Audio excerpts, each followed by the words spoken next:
his mother checks in once in a while. It was she who eventually called the police.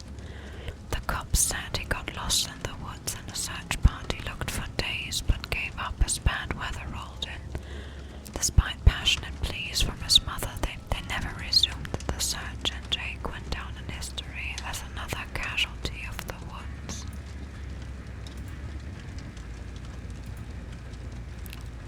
Nia Carlson. Nia grew up in the small town of Hjo in Sweden. She had a happy childhood, even though her mother and dad worked hard.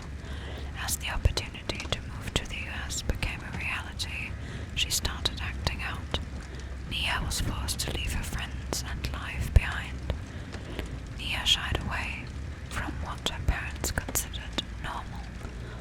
Instead, she took refuge in a skate park, and her tag, Mashtags, was seen more or less all over her new hometown. Nia made a sport out of tagging government buildings, avoiding the fuss and any other danger with her nimble cat-like abilities. Finally, Nia's parents became used to her disappearing for a few days on end. She may have gone too far when her friends dared her to take the old Crotus Bren asylum one moonless night, as she was never seen again. William Bill Overback. It took 2 tours in Vietnam, a handful of medals, a knee full of shrapnel, and an honorable discharge to get William Bill Overback to stop fighting and to try to live a peaceful life. He hated it. After decades spent drifting aimlessly through dead-end jobs, Bill went in for a routine surgery and woke up to find the world he knew was gone. A plague was turning normal into mindless killing machines. Naturally, the first thing he did was find his way home and put on his uniform. Making his way through rural ghost towns and pitch-black forests, he found other survivors, and together they fled from the infected hordes. In the end, Bill sacrificed himself to ensure their safety. His body was never found. Bill was left for dead. No one knows that he still has the only thing he ever wanted, an enemy to fight. David King. The single child of a wealthy family, David King seemed destined for greatness. While growing up in Manchester, he demonstrated serious potential in both sports and academics, and with his family connections, all doors were open to him. He could have succeeded in anything if it weren't for his competitive nature.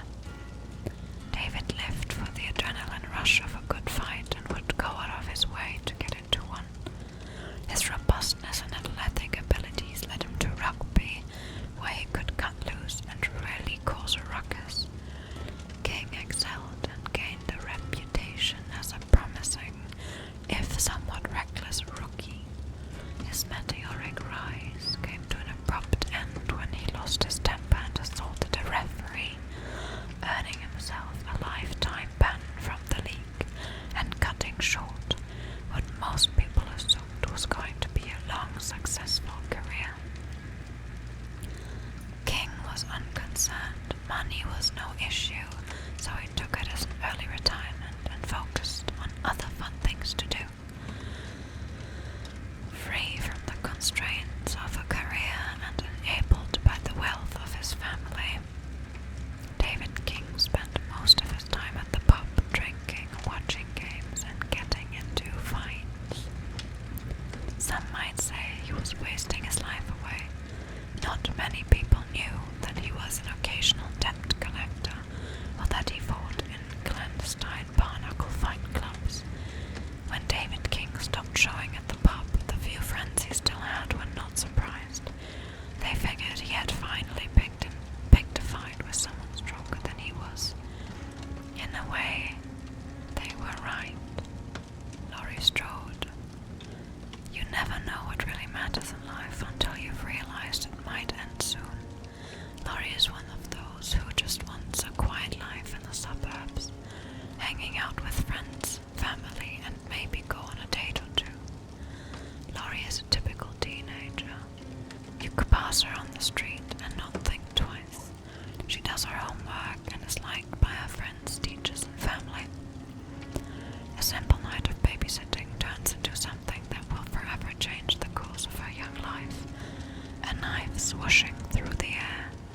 screams from afar, noises that play tricks on her mind.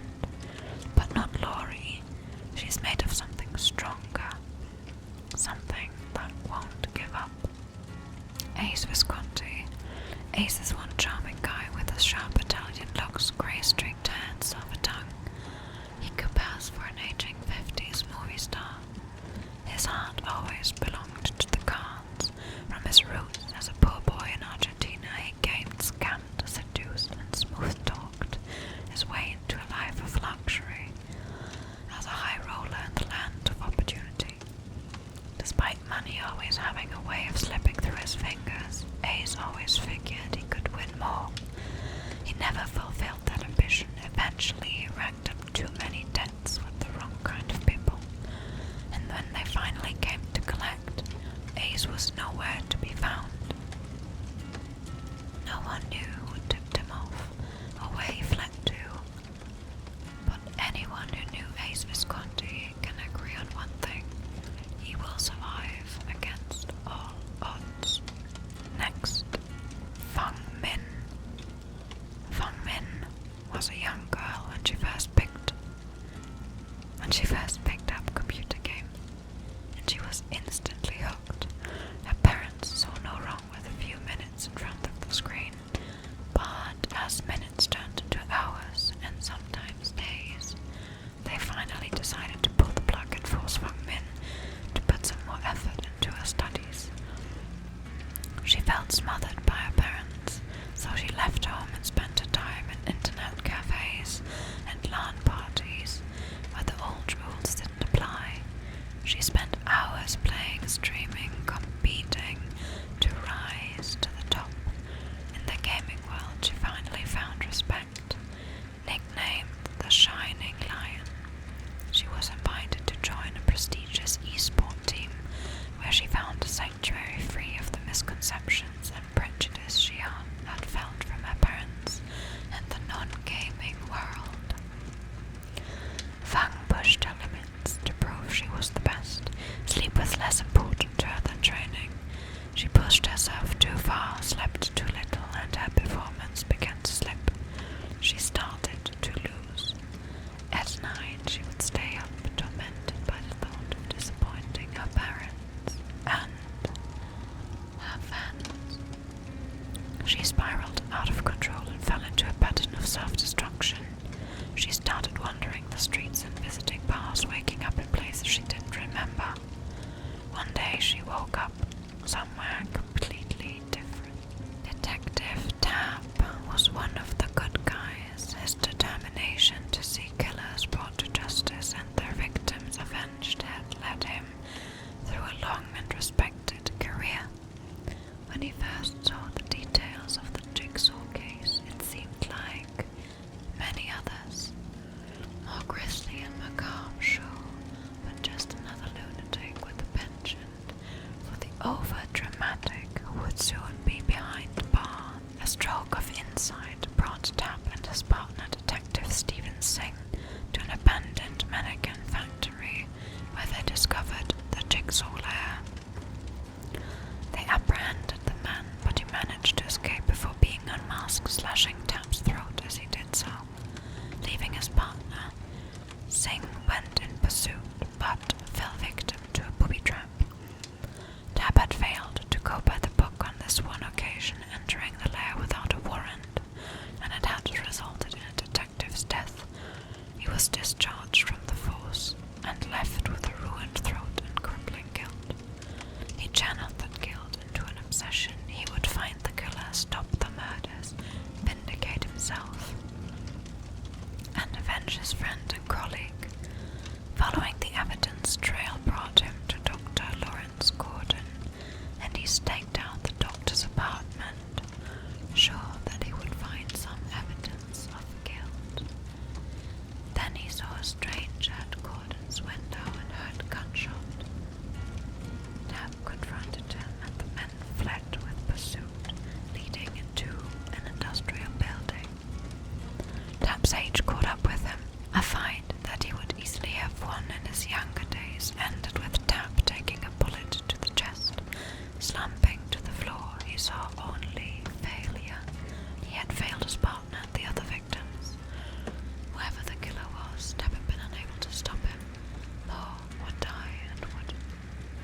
rage and guilt consume him and closed his eyes for the final time.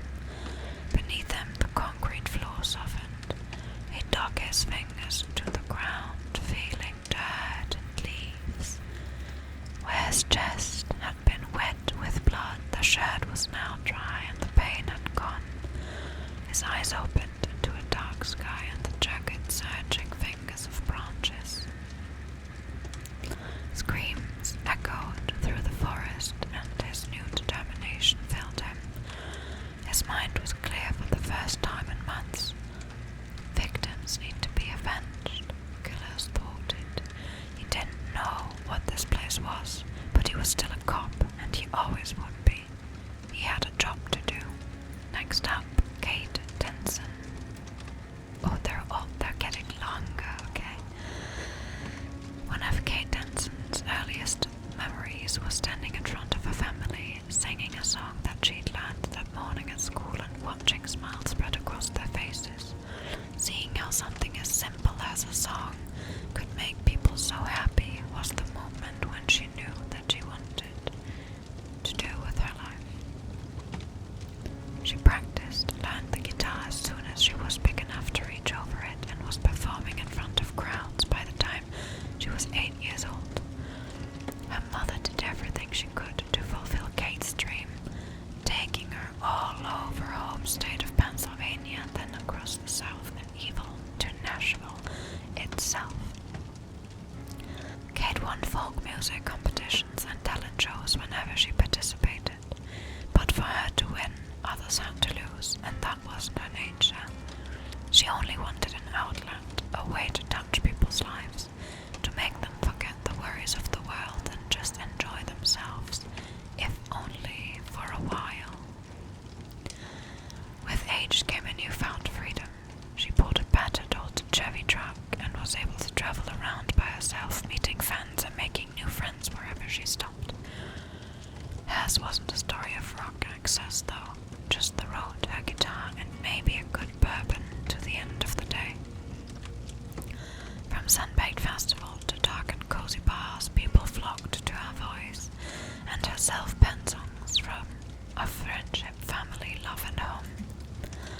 These sentiments weren't just lip service. She made sure to return home as often as she could to help out her community and entertain the local children with her tales of the wilder world. She saw it as a way of giving back, of supporting others in the same way she had. It was home where she found most of her inspiration as well. She had always loved to take long walks in the woods around the town, exploring off the beaten track, finding a quiet spot to play and write her songs. She had a favorite location she turned to time and again, a natural hollow encircled by trees that looked almost as if it had been blasted out of the rocks thousands of years ago. Here she felt a strong connection to nature and to the earth itself. She let her mind be enveloped by the forest, and it rewarded her with a constant inspiration. She picked up her guitar and played, her fingers dancing across the fretboard. The music that she made this time was unlike her usual uplifting tunes, being much more melancholy, even dark. Still, something compelled her to continue to finish the song. Around her, the leaves vibrated in unison with the guitar strings, and the boughs of the trees lengthened, coalescing into a living form. Spider-like legs descended from the canopy above, grasping for her. Regaining her senses, she grabbed a rock and tried to beat them back, but their skin was as hard as iron, and the rock simply bounced off and skittered away. The legs coiled like tendrils around her limbs and lifted her towards the darkness overhead. Fog rolled across the clearing, obscuring both Kate and the creature of nightmares that drew her upwards itself. When the fog cleared, there was no sign of any struggle or of life, just an acoustic guitar, the scratch plate engraved with flowers, as well as the initials KD, inplayed in mother of pearl. Next is Adam Francis. Adam was born in Rollington Town in Kingston, Jamaica. His father died in a car accident when he was 2 and his uncle took him in. His uncle was a strict but fair man who raised him to value education. At Kingston College, Adam discovered his father's published works, which triggered his passion for literature. His campus, however, was known for its focus on athletics. As a shy teenager with his nose stuck in books, he was the perfect prey for bullies. What he lacked in sports, he made up in grit. He learned to defend himself in the thick of it. It's during his years in college that he started to imagine his life elsewhere. While his close friends orbited the music industry, he followed a surer path. His grades granted him admission to higher education, and there was a demand for teachers abroad. After graduating university, he taught extra classes to afford applying fees overseas. He had a steady diet of long commutes, grading pilots' nightly lesson plans and early classes. After a year, he managed to apply for a position abroad. His first plane ride took him to southern Japan for a new start. His life in Kagoshima was hectic. There was little time to do everything he took for granted back home. His Japanese was elementary at best, which slowed him down. Buying groceries took hours, long commutes had to be planned, and lesson plans relied on Japanese notions, which he had to learn. But after a few months he found his rhythm. He reflected on it one morning while riding the train to work. He no longer had to study the kanji characters filling the map. He knew his way. His language skills had improved. He felt connected to his students, and he treated himself to luxurious restaurants on the weekend. He even had his first vacation planned. Within seconds, Adam's world was brought to a slow motion. Rails hissed, bags came pouring down, and the floor trembled before the hit. Adam crashed forward as the train flipped upside down. He landed on the window pane as an unhinged door came flying at a passenger. He rolled over so that the door would hit him instead of the girl. He shut his eyes as he braced for impact, but nothing happened. He squinted, one eye open, and he saw nothing but darkness. A heavy fog had taken over the train. Ice seemed to flow through his body, reaching his lips first, then the tip of his fingers before spreading to his legs. Lulled by the warm hum of the dark whisper, he closed his eyes, drifting. No one truly knows what happened to Adam Francis. The school teacher imagined the worst when they watched the train derailment on the news and saw he was missing. The fears seemed to be confirmed when Adam's bag was recovered from the crash site, but his body was never found. To this day, his uncle believes that Adam took off after the train crash alive, still somewhere out there. Jeff Johansson was born and raised in Ormond, Alberta. He grew up as a quiet only child with an aversion for large crowds. During high school, his anxious nature was mislabeled as shyness, which he covered up with a tough, stoic persona that intimidated bullies and teachers alike. At home, he discovered an interest for heavy metal and started a vinyl collection. The evocative symbolism on the covers inspired him to make some art of his own, which helped him cope with his parents' constant fighting.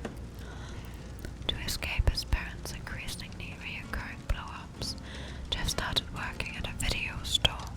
Few customers passed by, so he had a lot of free time to draw. A late-night regular noticed his sketches and asked him to do some artwork for his gang at the abandoned lodge up Mount Ormond. Jeff accepted the challenge and painted a large mural depicting the Legion in runny, bloody letters.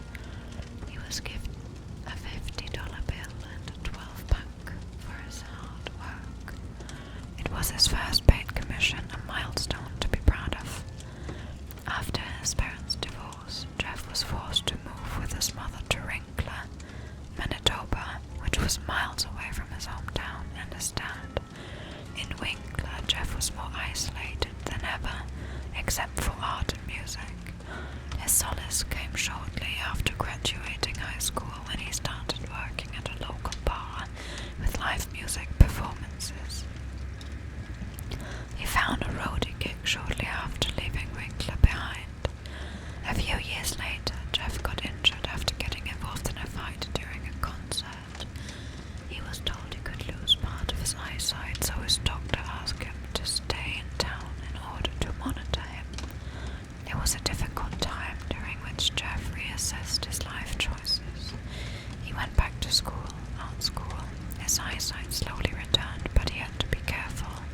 He took a few courses, experimenting with a wide range of mediums, ultimately choosing oil painting and digital art, the latter of which offered paid internships. He took up a desk job and found his calling in designing labels from microbreweries. He led a quiet, simple life. He brewed beer, took in a rescue dog, designed tattoos, and freelanced album covers for bands he liked. All until one morning when he got a phone call from Ormond saying that his father had passed, leaving a few things to sort out. Jeff drove all the way back to Ormond. He felt a pang of nostalgia when he reached his father's house. Inside there was an old guitar case sitting in against the wall. It held a black vintage model with a sticky note that said, "For my boy." He stayed in town longer than he planned to, reminiscing about his childhood. Driving by his former high school, he remembered the mural he painted up Mount Ormond. He bought a 12-pack and headed to the lodge.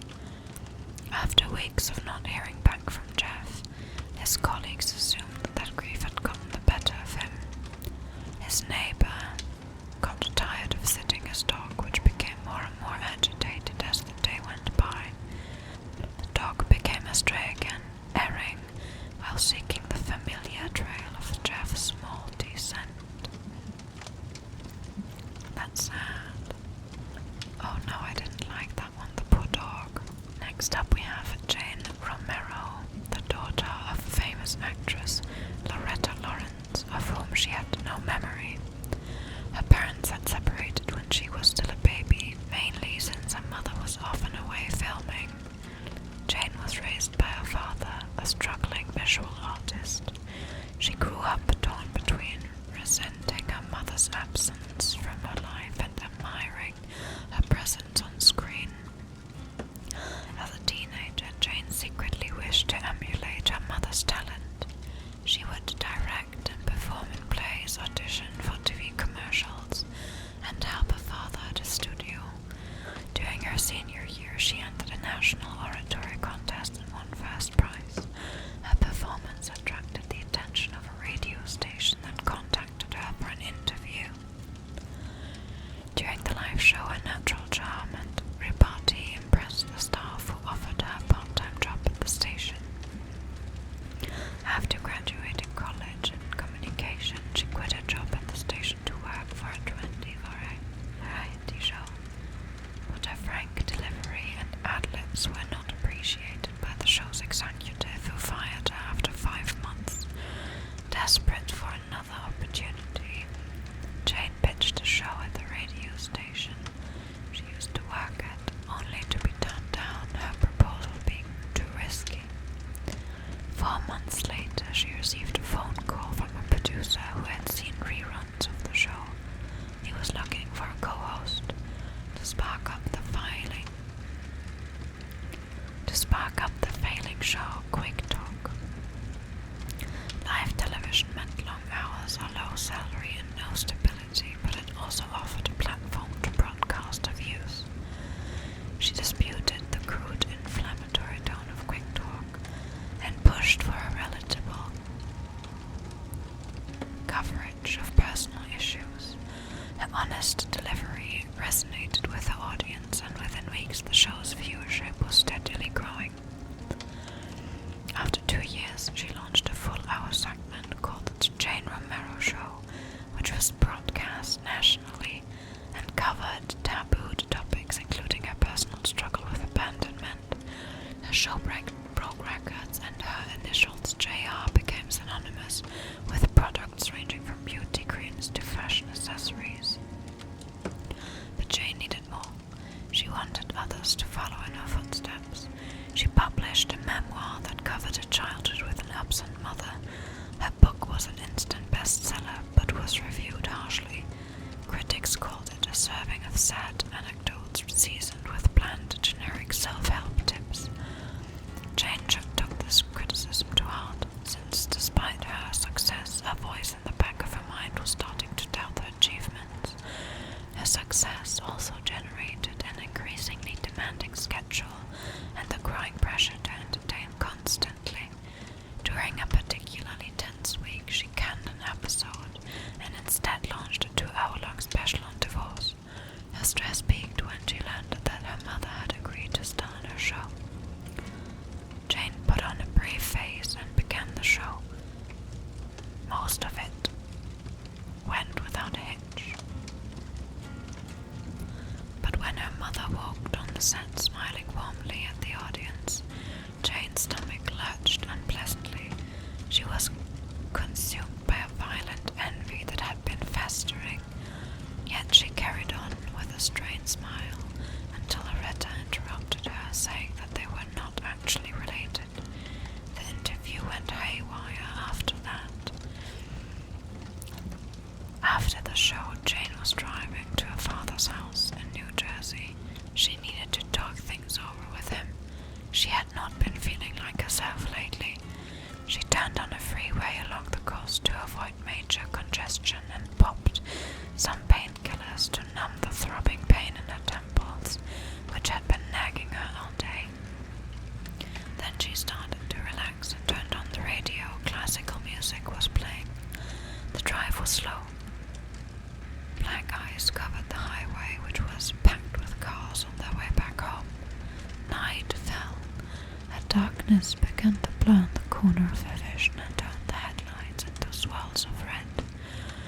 Jane blinked to sharpen their outlines, but each time she closed her eyes, her eyelids became heavier and slower until they remained shut for a moment too long. The following morning, authorities were fishing out Jane's car from the water. Despite leading a meticulous search for weeks, they were unable to retrieve her body. The airing and production of the Jane Romero show was suspended until after her funeral, which her father and mother attended. The public grieved for Jane.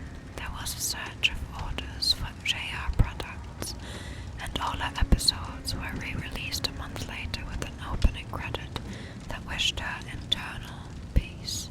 Next, Yui Kimura. Despite her traditional upbringing, Yui raced scooters in her hometown of Hida, where she earned the reputation of being able to do the impossible with very little.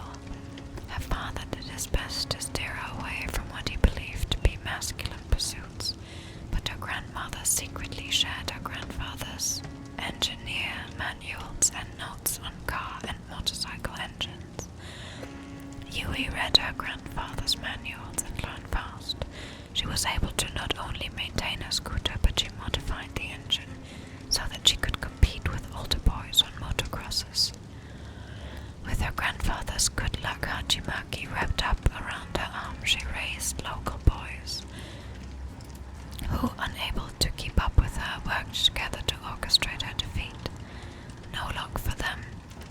Yui outmaneuvered them at every turn and became a sensation to all her friends. When it became time to apply for school, Yui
sight of him going through her clothes was too much to bear. She yelled for him to leave. The stalker turned to her with a knife. He lunged at her. She evaded his attack, and he hit the wall, dropped his knife. Without hesitation, Yui tackled him.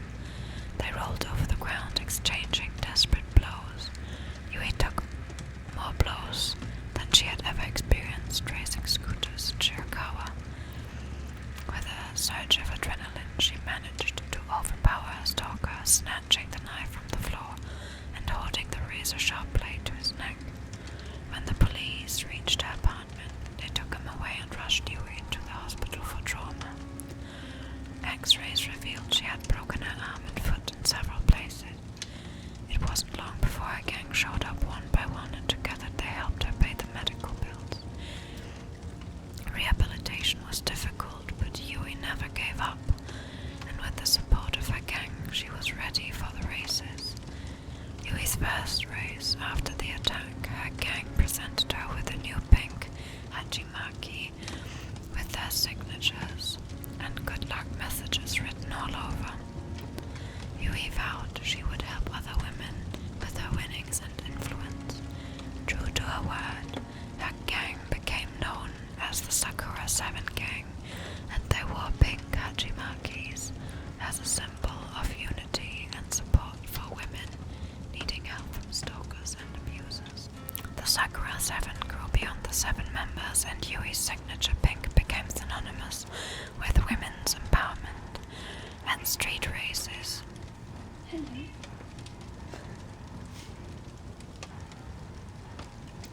At street races, women would line up in droves to support her. After winning 7 straight races in a row, she attracted the attention of a sponsor.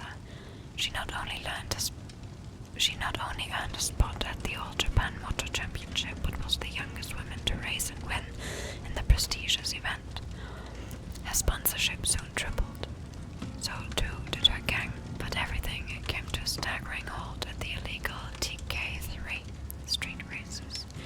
Yu was leading the race until she entered an unnatural fog that seemed to have appeared from nowhere. Baffled and confused, she stopped her bike and dismounted. It wasn't long before she realized she wasn't in Tokyo anymore. Serena Garcia grew up in a Lebanese household in Brooklyn. She struggled with 2 unique cultural identities. She felt this cultural difference painted a target on her back. To avoid ridicule and bullies, she observed what popular kids liked and learned to project the image they preferred. At school, she would go by the name Karina, dye her hair lighter, and trash her foreign lunches. At home, the news channel was on. Urgent reports of injustice captivated Serena, inspiring her to produce her own stories. When she was a teenager, she embraced her real name and roots, and borrowed her father's digital camera to interview members of her community in Bay Ridge. By posting her content online, she slowly built a loyal following. Each week, she picked a new issue and challenged people to speak their mind on camera. When she heard a rumor that a fast food restaurant owner was exploiting workers, she decided to go undercover and produce a hard-hitting film. She modified her look, faked an accent, and secured a waitress position at the restaurant. After 3 weeks of unpaid work, she was fired for demanding her paycheck. To retaliate, she posted a clip of the restaurant's owner abusive behavior, and within hours the news had picked up her story, but somehow spun it to create sympathy for the restaurant owner.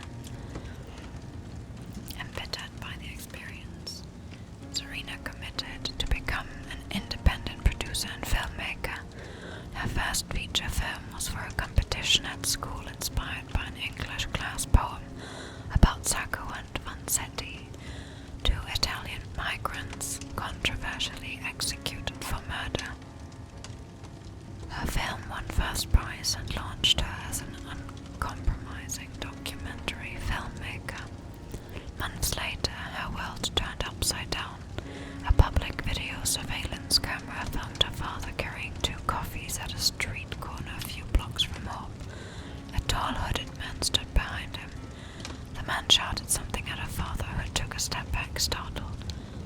Suddenly, an unexpectedly, the man pushed him in the street as a car sped by. His death was a shockwave of anger and pain that left Serena in pieces. The perpetrator, Clark Stevenson, was soon arrested and incarcerated for manslaughter. Serena became obsessed with Clark, his gang IR-28, his short prison sentence, his apparent lack of remorse. A year went by and she had uncovered enough about Clark to shed more light on his crime.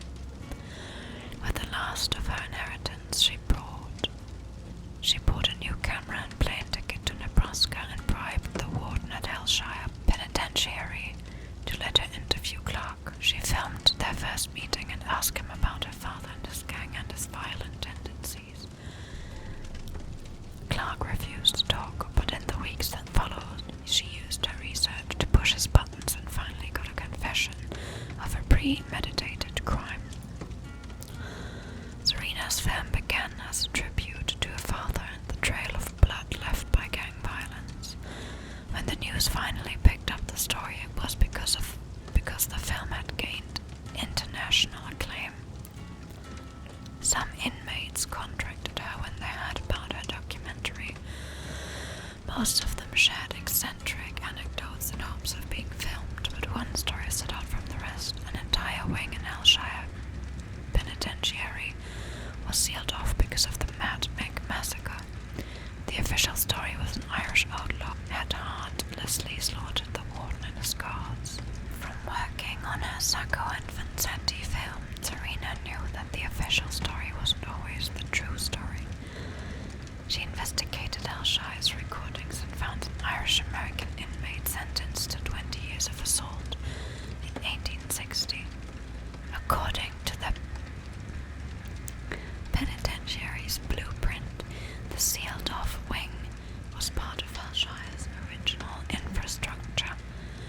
If she reached that sealed-off section, she could shed some light on the Mad Meg story. All she needed was a way in. Next morning, she was joining the Hellshire Penitentiary walking tour. She blended in the crowd of jet-lagged tourists and veered off when they headed toward the kitchen. She'd memorized the blueprint. It knew exactly where to go and how to avoid surveillance cameras. An unexpected security detail nearly cut her investigation short, but she was able to hide under an old dusty prison bed. When the guards disappeared, she continued her search and finally found Mick's cell. Entering the dark. I understand.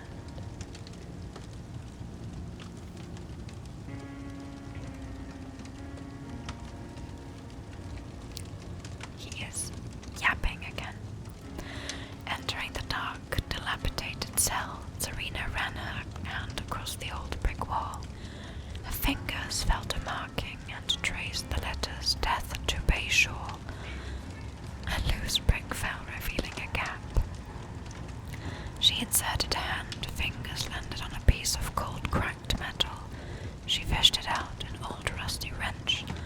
A damp chill ran down her spine, and she looked down. A man lay at her feet, bleeding, his limbs contorted and his eyes dark and terrified. Her father's eyes. A pool of crimson blood on black pavement. Paralyzed, black fog filled the cell, and she shut her eyes to push these nightmarish visions out of her mind. The next one is Cheryl Mason, which we all know from Silent Hill. Caring and impulsive, Cheryl Mason, previously known as Heather, isn't Sharon? Or am I don't know. Previously known as Heather, attempted to rebuild her life after the tragic death of her adoptive father, Harry Mason. While she had freed herself from the religious cult that pursued her since birth, she was shackled by the guilt of her father's death. A darkness punished her every night under the guise of abominable nightmares. To ease her conscience, she volunteered at a crisis intervention center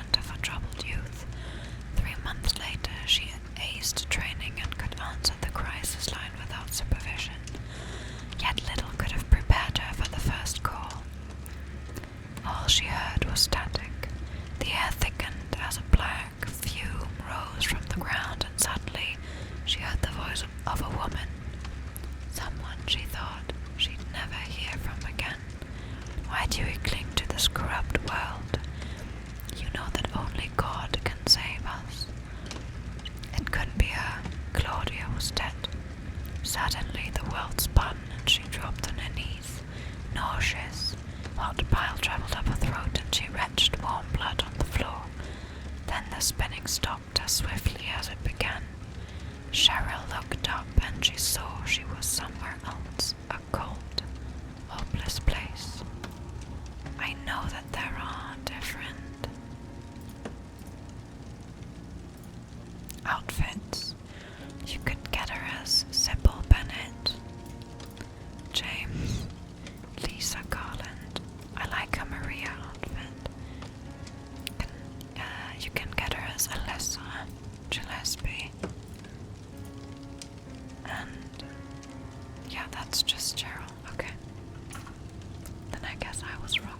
Next up we have Felix Richter. Or Felix Richter was born to Janos and Ursula Richter in Coburg, Germany, where the Richter family had deep connections and were among the most respected of its physicians. His parents, both members of an ancient society, were always out of the Richter manor at medical conferences or providing humanitarian aid across the world.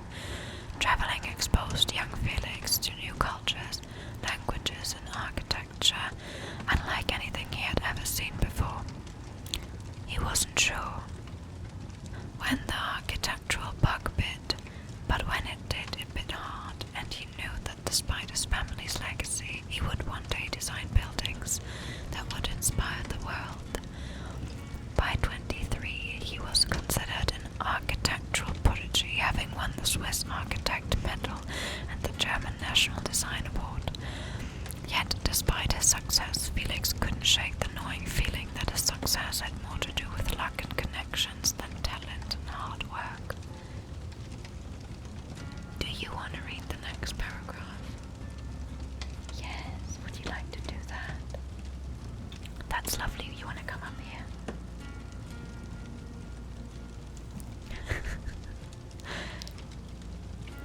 Growing up, Felix was socially awkward and introverted, preferring his imagination to the company of others. He had few friends, so when he was traveling with his parents, Felix was in his father's library devouring rare books, studying history and architecture, soaking up anything and everything he could on architectural movements throughout the centuries. His father hoped young Felix would learn to be more outgoing and hired every possible specialist to help improve his social skills.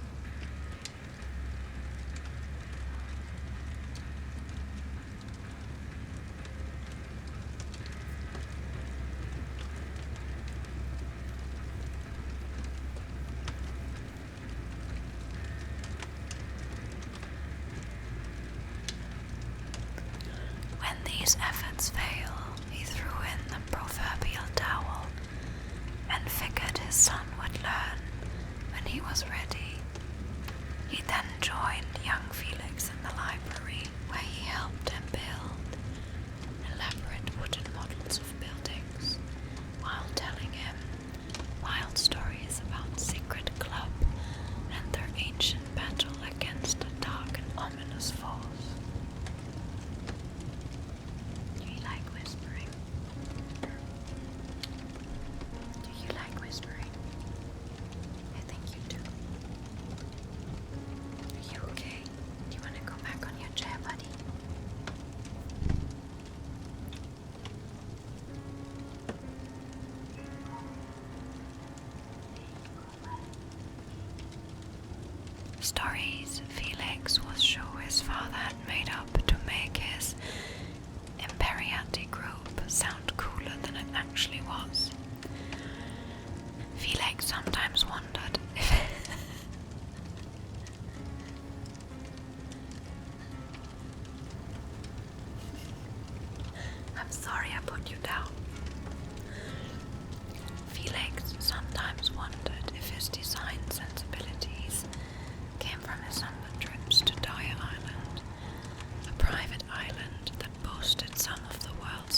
Instead of practicing public speaking and engaging in endless debates, the Perriers spent most of their time exploring the ruins and mysteries of the island, until one of their adventures took a turn for the worse. Exploring an abandoned interment camp, they descended into what seemed to be an underground laboratory, where they uncovered old leather journals with illustrations and notes of the inhumane experiments conducted on prisoners of the first Opium War held by the British East India Company.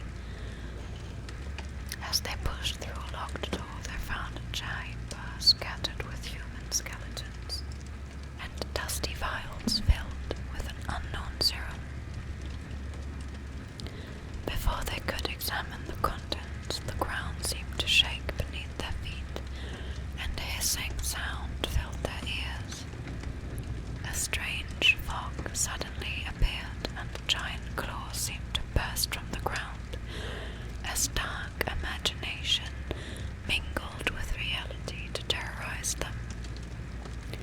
Before they understood what was happening, Felix's father and several other parents came to their rescue using strange tools and objects to protect them.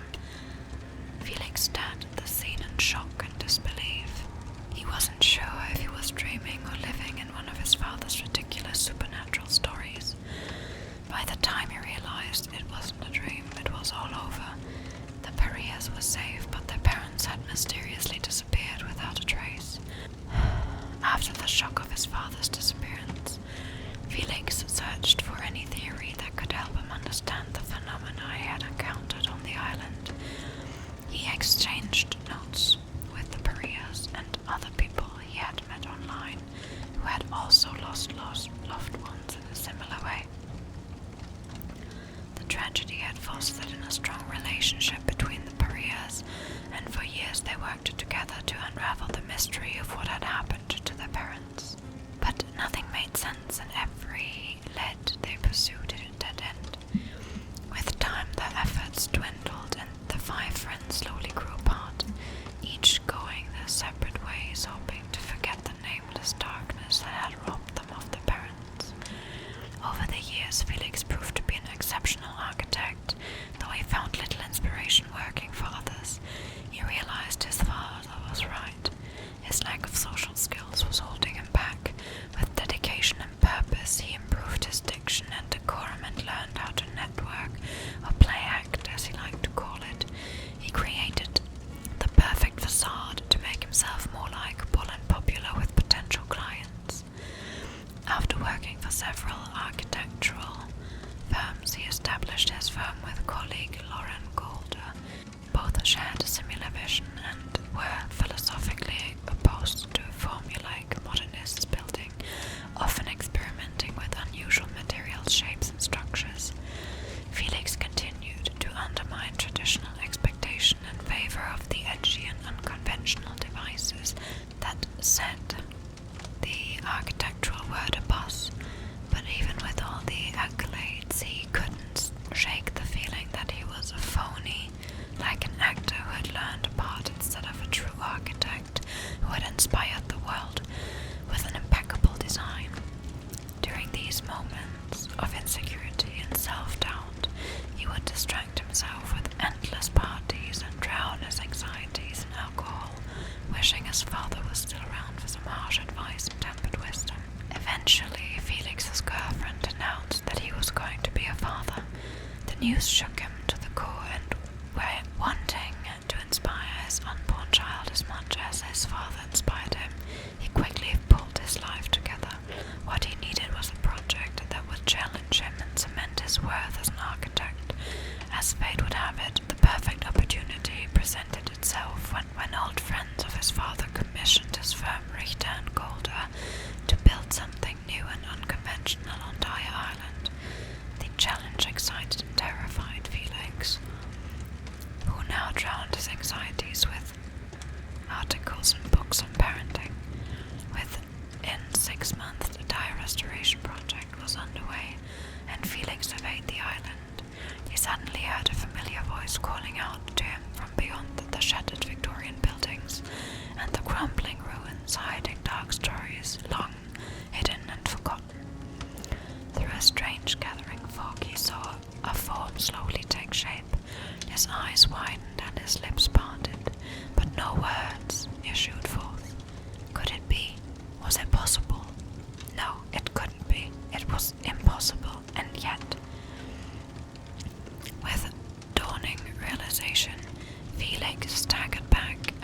watched his father emerge from the fog. His legs felt weak and his rising heartbeat thrashed in his ears. It was him. It was really him. His unborn child would know his grandfather, and he could finally show him how much he had accomplished since he disappeared. They stared at one another for a long moment. Then his father gave him a look of disappointment, turned his back on him, and proceeded to walk away. Over his poor, pounding heart, Felix chased after him and was never seen again. Next on the list is Elodie Rocoto. Born into a lush Parisian household, Elodie grew up in a comfortable home, miles away from the verdant island of Madagascar, her parents' birthplace. Her backpack was always heavy and usually contained no schoolwork. She carried the essentials, a few history books, some printed maps, a compact shovel. Instead of wasting away with regurgitated facts from her classes, she explored the city to discover the stories behind each statue, neighborhood, and street sign. She collected bits and pieces of Paris, making it her own. When she was 14, her parents took her to Dyer Island for a business trip. To her grand disappointment, the island was a private site for exclusive members of the Imperiati. She was forced to attend the pretentious and awkward social mixes daily. After a few weeks on the islands, she met the pariahs, like-minded teenagers who had no interest in being pawns for their parents' political chessboard. On duty, on dull, rainy nights, she would convince them to sneak out and explore the island unsupervised. One foggy evening, they stumbled upon an abandoned internment camp. Felix, one of the pariahs, didn't want to go in, but Elodie insisted. Inside, they found a strange, underground laboratory in ruins. The pariahs grew excited, browsing through the strange apparatuses for trophies and mementos. But Elodie noticed something in the far left corner of the wall, odd scratches in the shape of a circle. She ran her fingernails against the cool concrete. The marks were deep and narrow. A warm whisper suddenly sent her mind adrift. Deep rumbling thunder, black glistening waves, an ashen sanded beach, incomplete. She was compelled to touch the ice-cold sand and draw a circle with a line in the middle. A sharp thunderclap and lightning whipped the sky. The ground shook as sleek obsidian claws tore through the concrete floor, ripping the earth open. The building began to collapse, and Elodie spotted her mother wielding a bizarre instrument while her father told her to run. Then, complete darkness. Elodie never saw her parents again. For years, this nightmare woke her in the middle of the night, cold sweating, shaking like a leaf. As a child, she suffered from night terrors and often resisted going to bed. To soothe her mind, her grandma would light a tea candle and tell her stories until the wick extinguished in a hot pool of liquefied wax. The perfume of the warm vanilla-scented wax would lull Elodie to sleep as she envisioned stories of legendary heroes defeating fear and foes. Elodie had forgotten the stories, but she still remembered her longing for the verdant Malagasy rainforest.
eccentric neighborhood with a substantial library dating from the Middle Ages. She had pressing work to do for the Hasra Shah, the collector and occult specialist who archived rare artifacts. He'd recruited her after she'd salvaged a rare stolen Maori statue of spidery fangs, like the claws she'd seen on Dyer's Island. For the next 5 years, Elodie had been procuring occult relics for the collector. In exchange, he provided large sums of money, equipment, and precise information about obscure manuscripts. Just as the collector requested, she had secured the annals of a witch trial convicting a mother birthing conjoined twins in the 17th century. According to legend, an occult incantation was engraved on a set of skulls, all of which the collector possessed except one, the witch's skull. There were no traces of where the skull was now, but Elodie had found a newspaper article dating back to the same year mentioning that most remains had been relocated to the catacombs to avoid a pandemic. Elodie was acting on a hunch. Breaking into the catacombs to retrieve a lost skull involved certain risk, but no more than the previous work she'd done for the collector. With a flashlight, she followed the ancient layout of the catacombs and spotted a collapsed wall. A few large stones blocked the way in. She grabbed her portable XRF analyzer and scanned the materials on the wall. Working for the collector had its perks. The brick mortar had been poorly mixed, showing high traces of sand. The whole thing was brittle and the ground was moist from the damp evening air. This was her way in. The journey beneath was long and treacherous. The air was heavy and moldy. She gasped when her cheek-cane flashlight hit an endless wall of bleached white skulls. Something cracked behind her. She spun around and collied headfirst with a baseball bat. Pain exploded in her skull and darkness filled her view. When she came to, a man was carrying her over his shoulder, venturing deeper inside the catacombs. He was wearing a dark robe, the black veil. She'd managed to elude them until now. Ruthless and lethal, they went by many names. She'd figured out that they ultimately all worked for the same group, a ring of occult fanatics rumored to perform human sacrifices for what they called the Old One. She had to get out of there fast. Elodie spotted a loose skull on the wall, grabbed it and smashed it onto her assaulter's head. Stunned, the man lost his balance and Elodie hit the ground running. As she turned a corner, she suddenly felt a sharp pain to her side. She looked down and saw a large blade planted there. Shocked, she removed the knife and warm blood spurted out. Her heartbeat rang in her ears as her vision blurred. She fell to her knees. Summoning all her strength, she drew a circle on the ground with a shaking, blood-red finger and traced a line in the middle. An opaque heaviness fell over her shoulders. A familiar scent of vanilla spiked fruits and lychee nuts coated the air. Thin tropical rain drizzled down leafy vines. Warmth, Madagascar. A ghostly cry erupted from the thick foliage. Elodie looked up, and the vines turned into hissing snakes. The soft canopy soil suddenly turned ashen and collapsed under her feet. She sank into something dense and cold that swallowed her like a quicksand. She screamed before being smothered by the abyss, the infinite, the whole. She found what she had been searching for. Yun-Jin Lee. Resilient and ambitious, Yun-Jin was born into a life of hardship, finding success in the music industry after years of effort and self-sacrifice. As a child, Yun-Jin was fascinated by sound, mimicking drums and hitting keys on the piano. When she turned 10, however, she lost her instruments. Her family was heavily in debt and did not make the payments in time. The creditors took everything they owned, including the house. Yun-Jin held her 4-year-old sister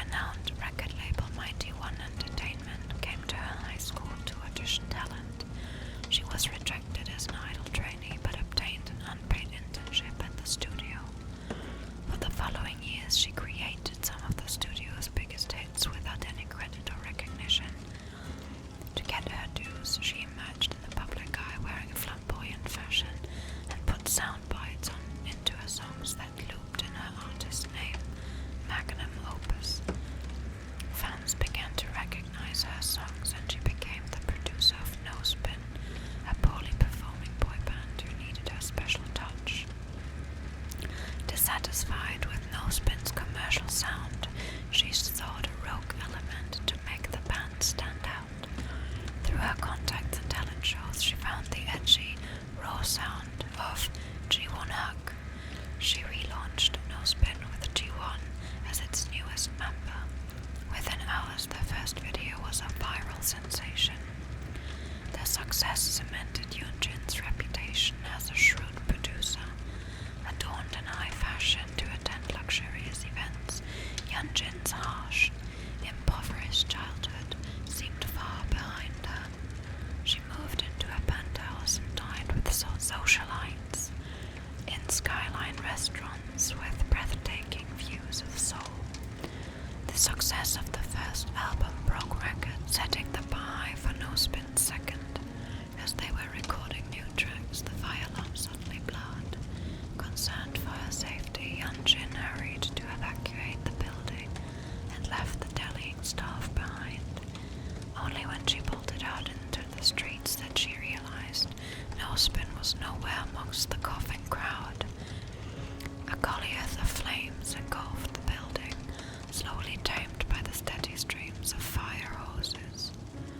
All members of No-Spin perished in the fire except G1.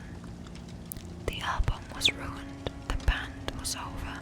She would be shelved, while G1 would rot away as an instructor for idle trainees. But she refused to be a victim who watched helplessly as vultures swooped in to take what was hers.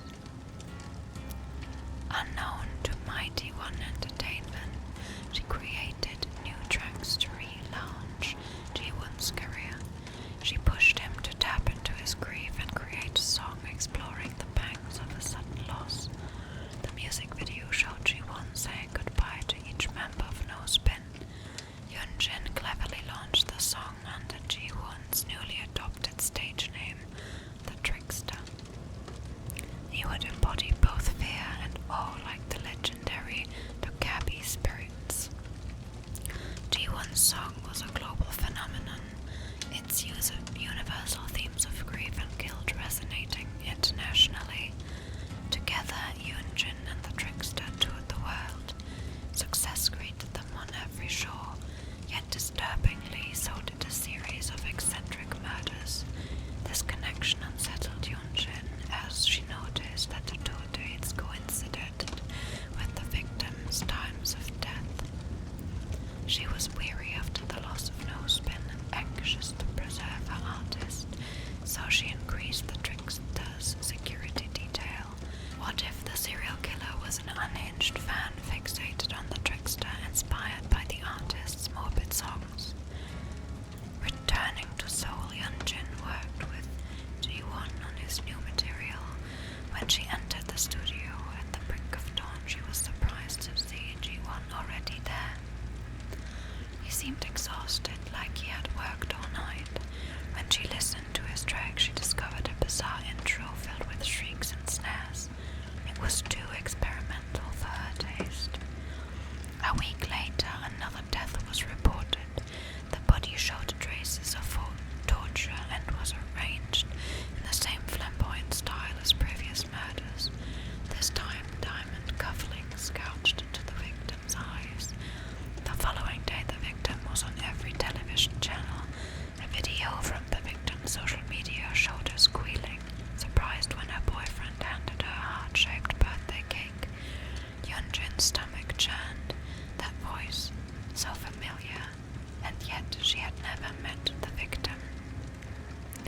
The next morning, her heart froze when she listened to the Trickster's opening track. The shrieks in this song matched the victim's squeal. Did he sample the victim's birthday video? No, that was impossible. She had recorded the song before the murder was reported. She stared at G1 on the other side of the booth glass window. He was No-Spin's only survivor. Everyone else was dead, not to mention the eccentric murders that matched his tour dates. Death trails that seemed to converge to him. If he caused this, no artist would survive the scandal. Yoonjin's career, no, her life, would be over. All she had would be destroyed.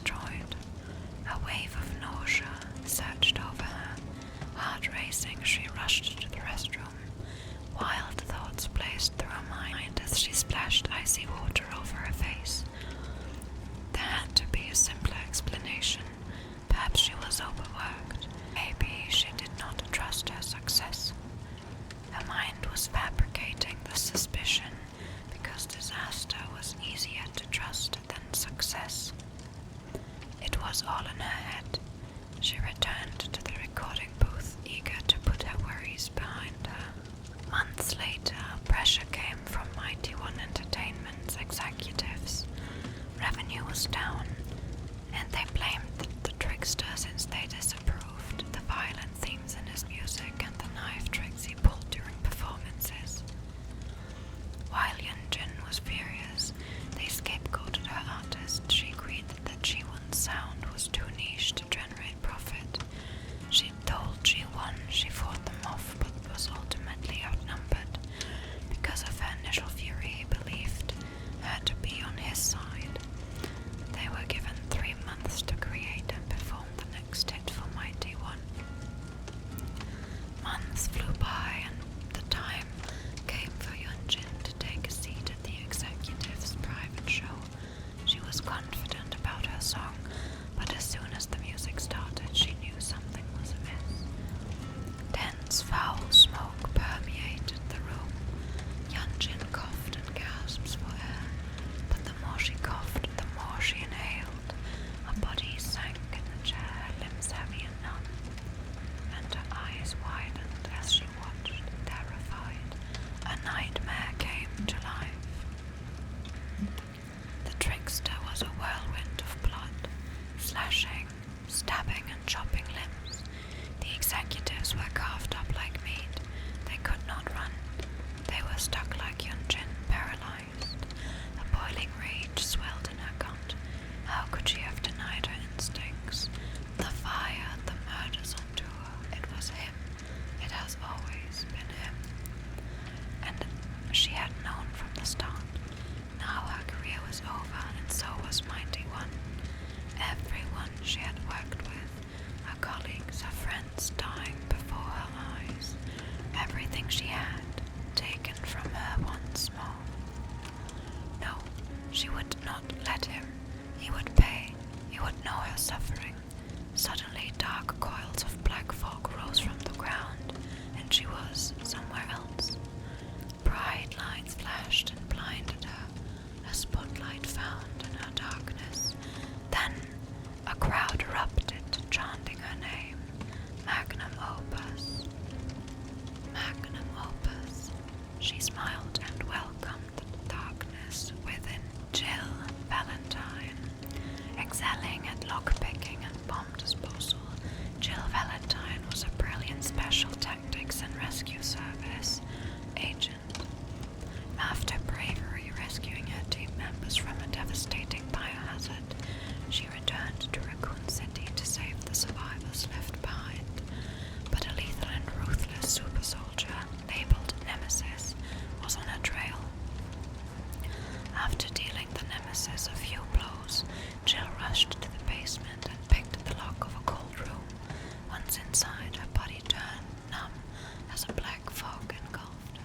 Leon S. Kennedy, having faced hordes of zombies on his first day as a police officer, Leon S. Kennedy had to learn the job quickly.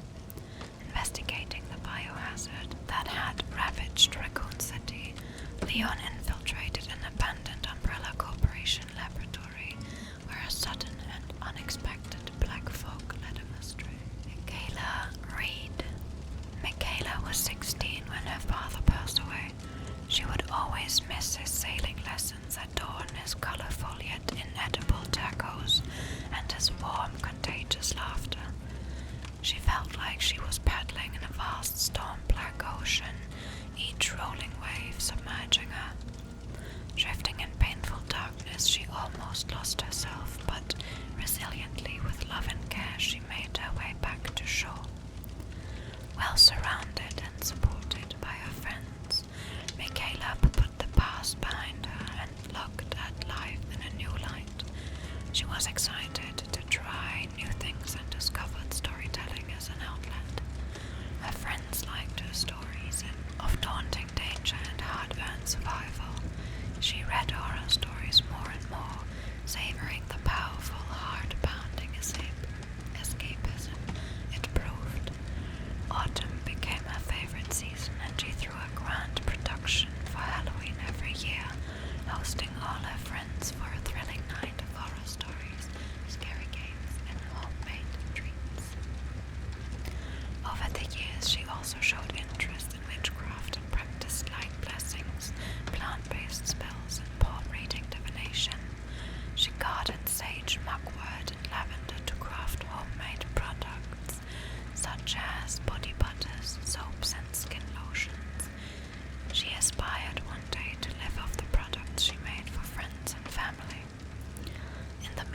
she worked as a barista at the Moonstone, an independent and eccentric coffee shop in the artsy part of town.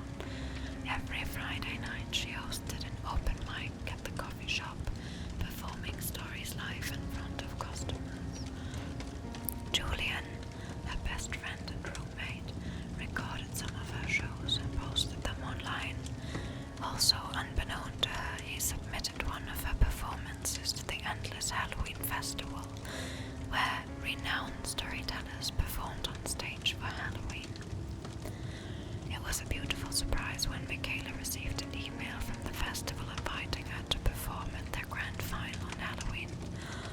The winning prize was big enough for her to launch her line of products. Excited, she burned a stick of herbs in each room to dissipate negative energies, then began to craft a tale of horror. Michaela stayed up all night, filling her notebook with abandoned beginnings. She had a story in mind, but unearthing it took patience and skill. The following night, the nightmares began. For a week, she would wake in the middle of the night, gasping for air. Her dream was the same every night. She was dragged down a cold set of stairs and thrown into a dark basement. Then her lungs would be set ablaze by sharp iron hooks stabbing in her chest. A dark figure would pull on the hook and hoist her from the ground, slowly, until the pain waked her. The more she finessed her Halloween tale, the darker her nightmare grew. As days passed, exhaustion, anxiety, and stress took a toll on her. Often distracted, her coffees at the Moonstone were rushed, acrid, or going to the wrong customers. She no longer blessed the coffee beans in the morning, nor looked for omens in the leftover coffee grains. Her energy was low and her magic felt drained. When she woke up screaming one night, she had enough. She asked Julian to watch her while she slept and record anything unusual. Julian agreed and started recording, while Michaela lay on her bed. Minutes later, her fingers began to twitch, then her toes. Her breath became labored. Then Julian stared in shock as Michaela slowly rose in the air, levitating over her bed. Panicked, she shook her shoulders to wake her, but stopped when she began to scream. He grabbed his phone to call an ambulance, but a powerful crash diverted his attention. He looked down the hallway and saw a large spidery fang slam through the bathroom door. Amidst the commotion, Michaela awoke. She saw the black spidery fang shredding the bathroom door and jumped out of bed. She slammed her bedroom door shut and shouted at Julian to help her barricade the door. Before he could react, however, the power went out. The room was submerged in sudden darkness. A second later, the lights came back on, and an eerie quietness followed. Michaela and Julian ventured out the bedroom carefully. The bathroom door looked intact, and there were no signs of anything abnormal, but Julian had recorded every sound. A sleepless night followed. When she returned to the apartment after a shift, Julian was not there. Michaela wanted him to remove the recording of their ordeal, which he had posted online. Suspecting Julian might be at school, she left. The door clicked shut behind her, masking a stifled cry from the bathroom. As she neared her car, she looked over her shoulder. Michaela felt watched. She whispered a protective spell and clutched her keys. Suddenly a shadow bounced on the wall, and she broke into a run. She reached her car and rushed inside, locking the doors. Breathing hard, she looked through the windows. No one was there. Perhaps it was her nerve playing tricks on her. She turned on the ignition and drove off.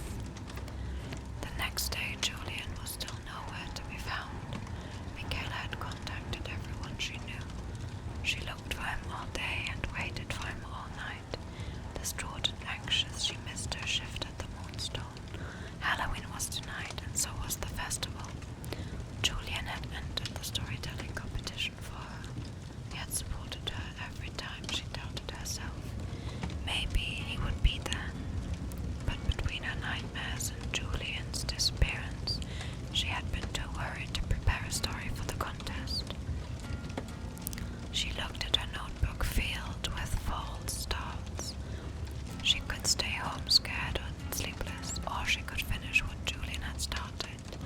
There was a reason why she loved to tell horror stories. They made her feel brave enough to face any challenge.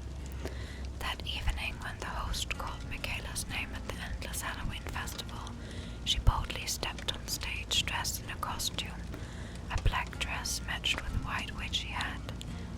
She hoped to spot Julian in the crowd, but she could not find him, and looking directly at the audience was a mistake.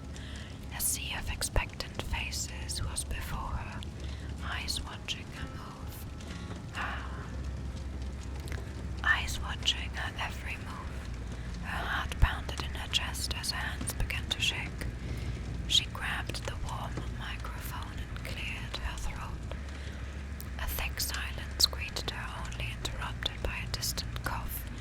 She reminded herself that tonight was All Hallows Eve, when the veil thinned betwixt this realm and the one beyond. She had a story in her heart, a story that mattered. If she told it right, perhaps Julian would hear it. Michaela took a deep breath. The wet wind of autumn whirled golden leaves around her. She inhaled the acrid smell of damp foliage. She swallowed the bitter aftertaste of coffee still on her tongue. Distant crows cawed from an old oak tree.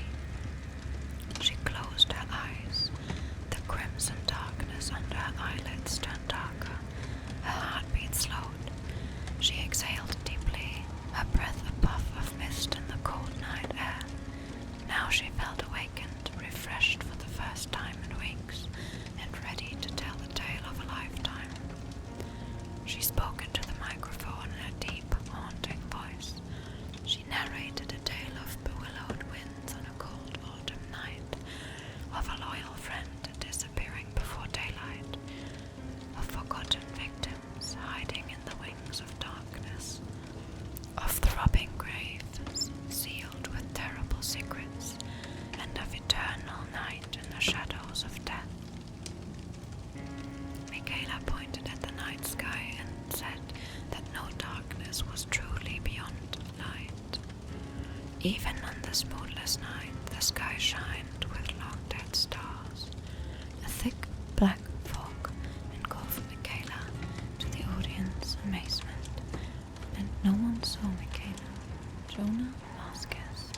Jonah Vasquez saw the truth behind the veil. His gifted mind understood numbers in a way few could. Sunsets, architecture, a blade of grass. He saw more within them than eyes could glean. He understood the language that explained them, mathematics, complex equations that continually played out around the universe to determine why and how we exist. Structures, patterns, a law unbroken. Physics. This gift would have been overlooked had his family's history of poverty continued for another generation. But some patterns are meant to deviate from their common course, and Jonah's father strived to better his family with every muscle he had. What started as a job picking fruit near Fresno, California, eventually led to him owning a small mangrove. It wasn't much, but it was enough to provide Jonah a stable childhood and education. Though placed in advanced classes, there were few signs of Jonah's brilliance to his peers. He was a normal boy with a few close friends, a passion for baseball, and an interest in ancient civilizations. However, when he was alone, his mind turned to numbers, and these to Jonah were the most fascinating of marvels.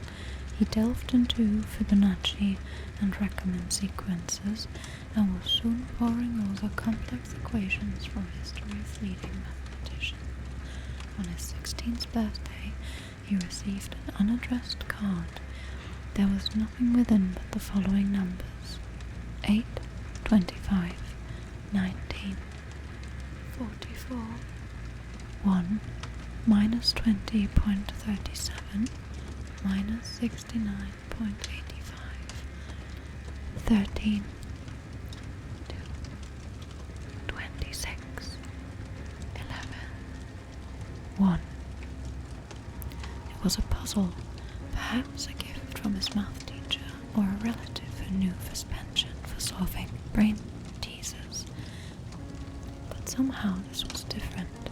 He immediately recognized the GPS coordinates, quickly discovering they led to a location in Chile. The other numbers meant nothing to him. Every attempt he made led to failure. Over time he abandoned the puzzle, convinced it was flawed. He went on to university and upon graduation was hired as a code breaker by the CIA. On his first day, written in his employee handbook were the numbers from years ago. A tension in the back of his neck materialized, feeling that he was being toyed with. He returned to the puzzle only to discover that his years of experience would reveal no new information. He couldn't dwell on it, he had a job to do. He was put to work deciphering messages from signal stations around Europe. Archived footage found that for 23 years dozens had been operating in an unknown capacity. Simple blinks of light hid complex codes that revealed disjoint information. It wasn't much to go on, but he discovered the messages seemed to involve powerful and wealthy individuals from around the globe. The project was abruptly shut down. All agents involved were transferred to other assignments. Jonah was moved to a covert task force in a newly formed democracy of Guantanamo, where he intercepted and decoded messages from bands of rebels. His work enabled the US to target numerous rebel locations. Then the bombs dropped.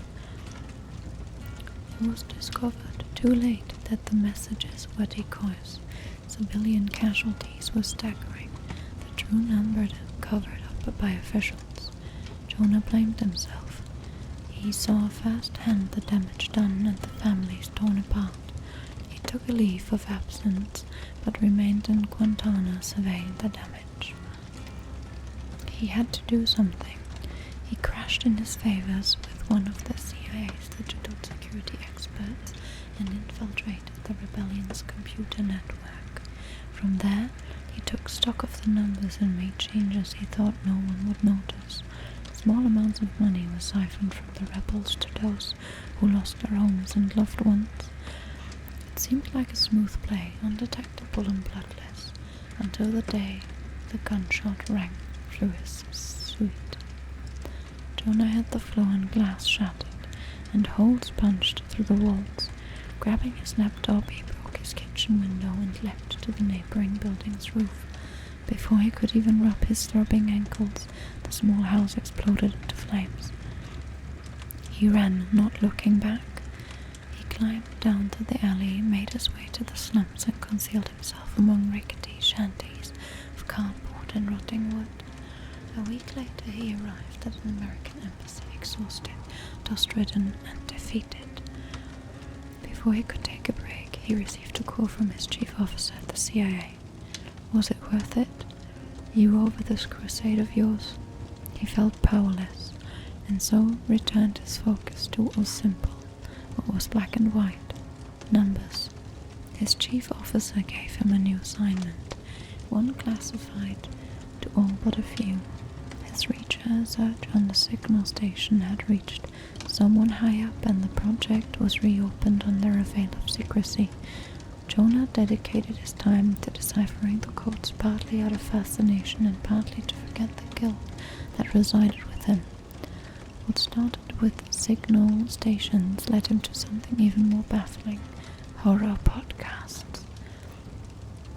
In the stories of campfire thrillers and slasher tales from around the world were carefully concealed codes, sometimes numbers, sometimes words. Each time, as if being a secret password, a handshake, he found the following message: sacrifice is rebirth.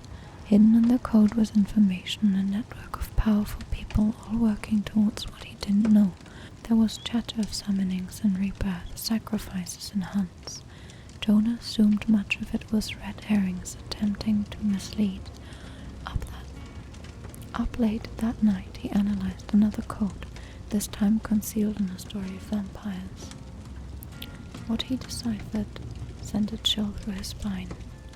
8, 25, 19, 44, 1, minus 20.37, minus 69.85, 13, 2, 26, 11, 1. The numbers had returned. They haunted him. He saw them when he closed his eyes. They clung to his sleepless mind, begging for attention. He checked the coordinates that he had years ago. It was nothing but a Chilean graveyard. He looked into the CIA database and searched the history of the location. Only one hit came up. A cold case where bodies were found in the area, the corpses eaten by hundreds of crows. Jonah couldn't let the mystery go on any longer. The numbers had followed him all his life, and he was ready to follow them. Knowing his chief officer wouldn't approve, he booked a ticket to Chile without anyone's knowledge. It was time to see what was so special about the coordinates. Less than 24 hours later he arrived at minus 20.36, minus 69.85. He found himself under the sweltering sun, standing in the graveyard of a ghost town. There was nothing but dust and bones. Jonah spit into the dirt and puzzled over the numbers once more. He slumped next to an old grave under the eyes of a watchful crow.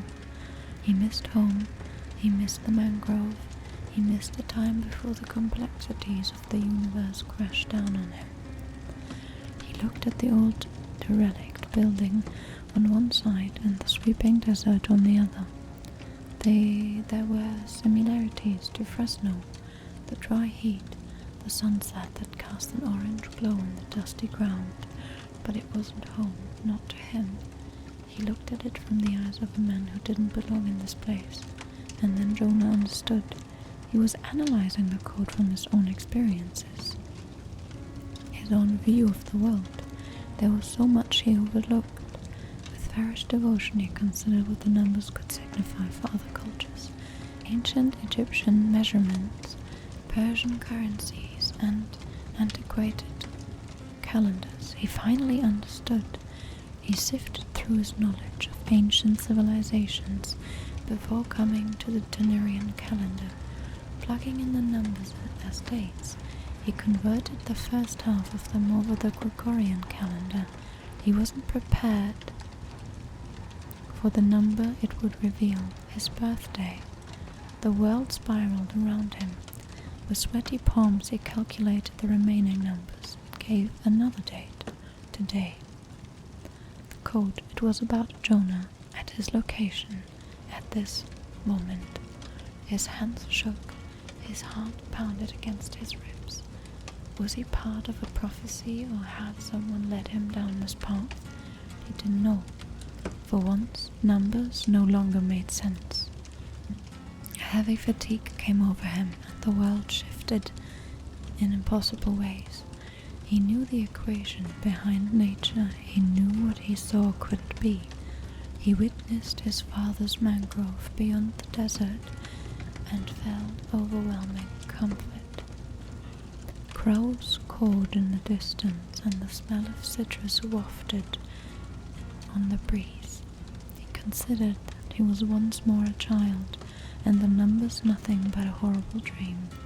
Trapped in nostalgic thoughts, he didn't notice the dark fog sweeping from the grass, swirling its way towards him. Crows flew from the branches, screeching relentlessly, flying in a circle above. It was too late when he realized the scent on the breeze was no longer citrus.